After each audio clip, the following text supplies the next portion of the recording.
తెలంగాణ రాష్ట్ర రాజధాని హైదరాబాద్ నగరంలో ఎంతో ఘనంగా జరగనున్న పుస్తక మహోత్సవానికి విచ్చేస్తున్న అక్షర ప్రేమికులకు, పుస్తక ప్రియులకు, సాహితీ మిత్రులకు, సహృదయులందరికీ నమస్కారం. మిత్రులారా, ఒక అక్షరం చుక్క లక్ష మెదళ్ల కదలిక అని అంటారు. అలాగే కందుకూరి వీరేశలింగం పంతులు గారు ఒక సందర్భంలో మాట్లాడుతూ, చిరిగిన చొక్కా అయిన తొడుక్కో, ఒక మంచి పుస్తకం కొనుక్కో అని అన్నారు.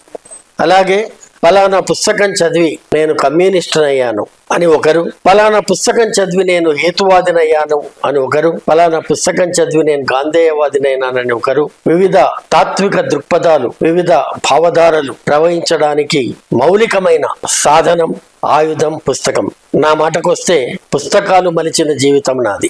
హైదరాబాద్ పాత నగరంలో తెలుగు భాషకు, సాహిత్యానికి, సంస్కృతికి సరైన ఆదరణ లేని ప్రాంతంలో పుట్టిన నేను అంచెలంచెలుగా ఎదిగి తెలుగు అధ్యాపకుడిగా, ఆర్ట్స్ కళాశాల ప్రధానాచార్యుడిగా, తెలుగు విశ్వవిద్యాలయం ఉపకులపతిగా బాధ్యతలు నిర్వహించే స్థాయికి ఎదగడానికి ప్రధానమైన కారణం పుస్తకం.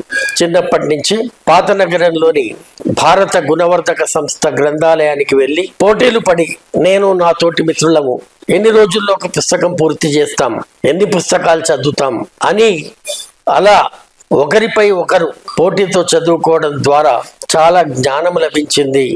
అది నా ఉద్యోగ ఉన్నతికి, నా విజయాలకు బాటలు వేసింది. ఎన్ని అత్యాధునిక పరికరాలు వచ్చినా, ఎంత కంప్యూటరీకరణ, డిజిటలీకరణ అనేది జరిగిన పుస్తకం మాత్రం సజీవంగానే ఉంటుంది. పుస్తకాలు చదివే వారి సంఖ్య పెరుగుతూనే ఉంటుంది. ఇవాళ తెలుగునాట రోజుకు కనీసం 2-3 పుస్తకాలు చదువుతూనే ఉన్నాయి. ఏదో ఒక ప్రచురణ సంస్థ ద్వారా.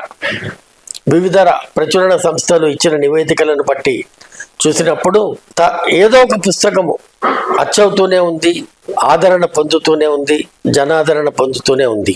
ఒక మాట బహుళ ప్రాచుర్యంలో ఉంది ఇటీవలి కాలంలో, ఏంటంటే బుక్ కల్చర్ తగ్గిపోయి లుక్ కల్చర్ వచ్చింది అని అంటున్నారు.